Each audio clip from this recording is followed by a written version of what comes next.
வாங்க ஸ்டூடெண்ட்ஸ் கேலரிக்கு. இந்த வீடியோவில் ஒரு ஹெல்த்தி அயன் ரிச் ரெசிபி தான் பார்க்க போகிறோம்.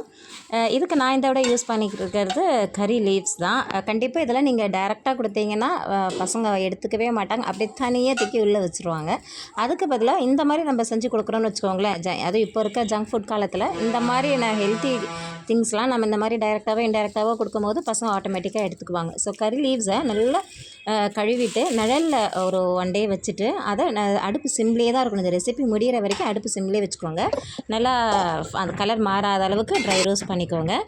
அதேமாதிரி ஓவர் நைட் சோக் பண்ண ஒரு 20 டேட்ஸு, அதை வந்து ஜாகரியை சோக் பண்ணி ஃபில்ட்ரு பண்ணி வச்சுருக்கேன். ஸோ இது 3த்தையும் நல்லா மிக்சியில் போட்டு பவுட்ரு பண்ணிவிட்டு எண்ணெய் சட்டியில் நெய் கொஞ்சோண்டு விட்டு இந்த டேட்ஸ் அண்ட் ஜாகரியை போட்டு கறி லீவ்ஸ் பவுடரையும் போடணும்.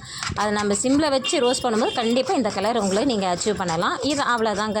கொஞ்சம் ரோஸ்ட் பண்ணிவிட்டு நல்லா திரண்டு வர அந்த டைமில் அழகாக சின்ன சின்ன பால்ஸாக பிடிச்சி நீங்கள் வச்சிட்டிங்கன்னு வச்சுக்கோங்களேன். ஃப்ரிட்ஜில் வச்சிங்கன்னா 15 டேஸ் பசங்க என்னன்னே தெரியாமல் அழகாக சாப்பிட்ருவாங்க. நமக்கும் ஹாப்பியாக இருக்கும்.